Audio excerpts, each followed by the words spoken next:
तभी हम कहते हैं कि अगर सौभाग्यवश किसी भगवदानुरागी संत महापुरुष का संग मिल जाता है तो उसके संग में बैठने से, उनका संग करते करते रहने से, उनके उपदेशों के ऊपर चलते रहने से मंजिल का भी पता लग जाता है और किनारे का भी पता लग जाता है। मानस में लिखा है, तब हो ही सब संशय भंगा, जब हो काल करो सत्संग। उनका सत्संग करते करते करते करते करते करते करते करते उनके उपदेशों के ऊपर चलते चलते चलते चलते चलते मंजिल का भी पता लग जाता है, फिर किनारे का भी पता लग जाता है। फिर जब एक बार मंजिल का और किनारे का पता लग जाता है, फिर तो तुम उस मंजिल से मुड़ने की कोशिश भी करोगे तो तुम कभी मुड़ नहीं पाओगे। ये तो चलना, मुड़ना, 2 कदम आगे चलना, 2 कदम पीछे रखना, ये तभी तक है जब तक बाहर का दिखावा हो रहा है। अभी तक ना हमें मंजिल का पता, ना हमें किनारे का पता है। लेकिन जब उनके उपदेशों के ऊपर चलते चलते मंजिल जब दिखाई देनी शुरू हो जाती है तो फिर मंजिल के साथ साथ कदम चूम लेती है खुद आकर मंजिल, अगर चलने वाला हिम्मत ना हो तो मंजिल का भी पता लग जाता है, किनारे का भी।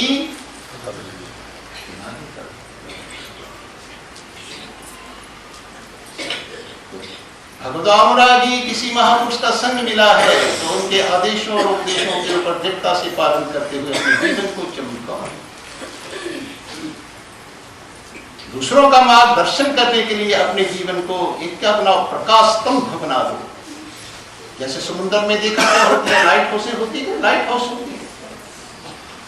लाइट हाउस क्या करती है, वो जहाजों को सही रास्ता, लाइट हाउस बनाओ। जीवन में क्या है, तो जीवन तो नहीं तो फिर तो ये दैरे का पहाड़ा रह गया, क्या फिर की जीवन।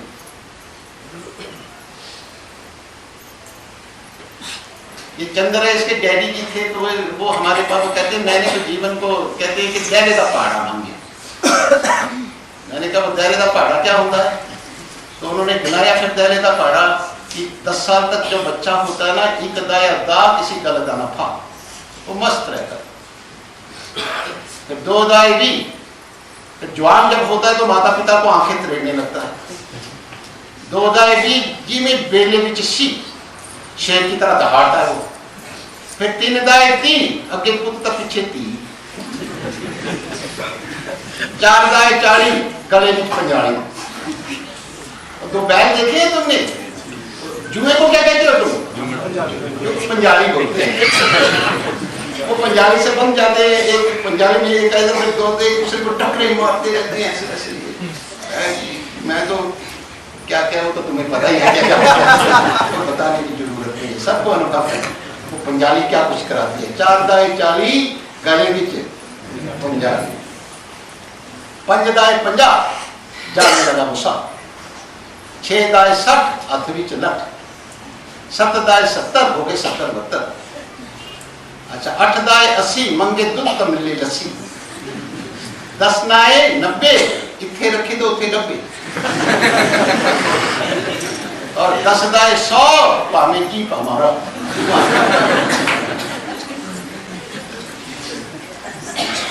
इसको तो जीवन कहते हैं, जीवन में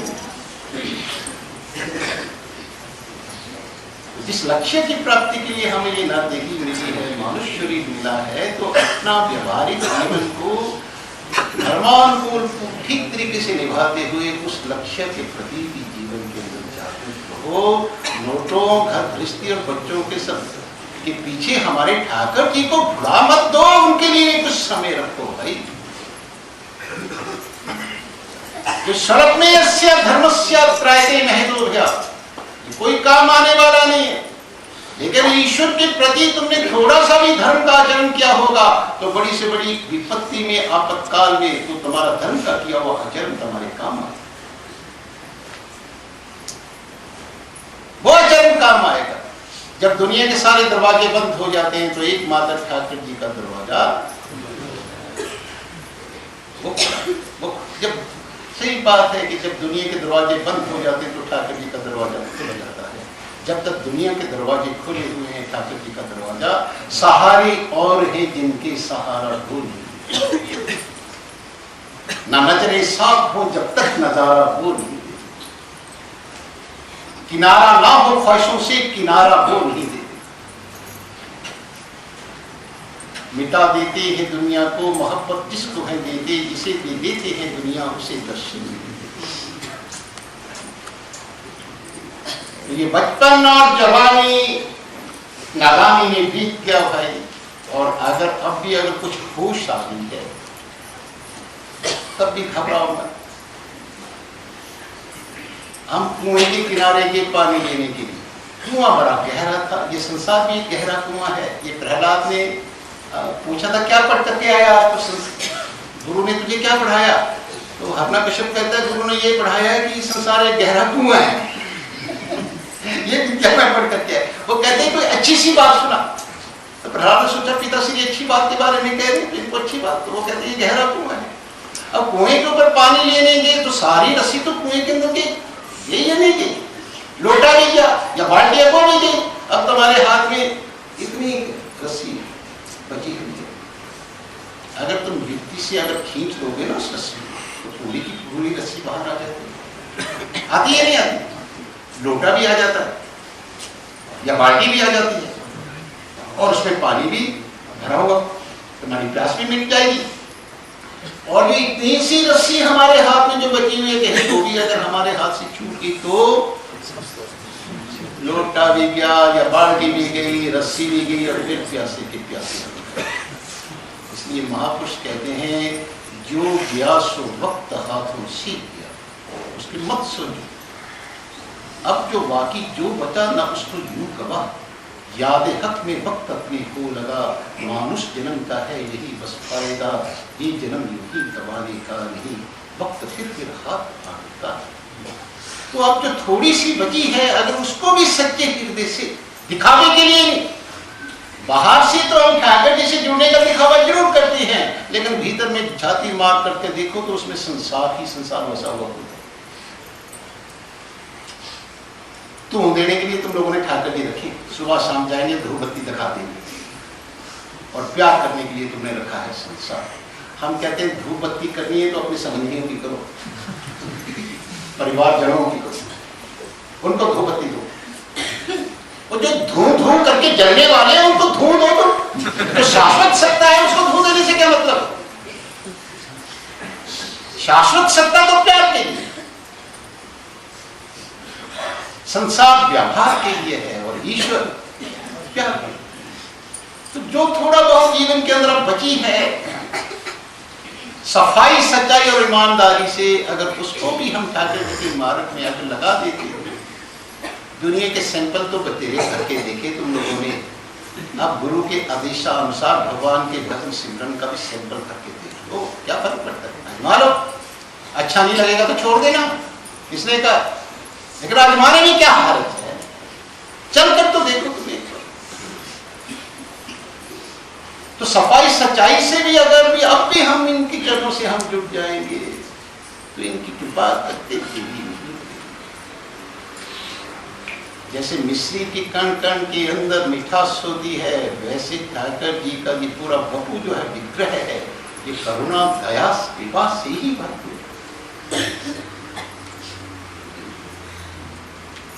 संत महात्मा ने ऐसे थोड़ा है, कितना मुक्त कंठ से इनकी कृपा के बारे में आरव कहते हैं महापुरुषों को। अगर ये कृपा की मूर्ति ना होते तो महापुरुष इनकी वकालत ही क्यों करते? वकालत? इनको दीना बंधु क्यों क्रिया कहा जाता, इनको दीनानाथ क्यों कहा जाता, इनको कृपा का सिंधु क्यों कहा जाता, इनको कृपा का स्रोत क्यों कहा जाता? ये कृपा की मूर्ति, कृपा कर देंगे तो जीवन ये हमारा सफल हो गया। अगर कृपा ना भी करेंगे तो जिस लक्ष्य की प्राप्ति के लिए नर्तन मिला है, उस लक्ष्य की प्राप्ति के लिए अगर हम चल पड़ेंगे तो आगे फिर मानुष जन्म मिलेगा, और ऐसा घराना मिलेगा, देखो ऐसा घराना मिलेगा कि पैदा होते ही ठाकर जी के चरणों में अनुराग करें, जीवन सफल। भगवद गीता के 6वें अध्याय के 12वें और 43वें श्लोक में ठाकुर जी ने कहा है लब्धे बुद्धि संयोगम पौर्वदेहिकम, कि पूरे जन्म के जो संस्कार होते हैं वो अगले आने वाले जन्मों में सहज ही प्राप्त होते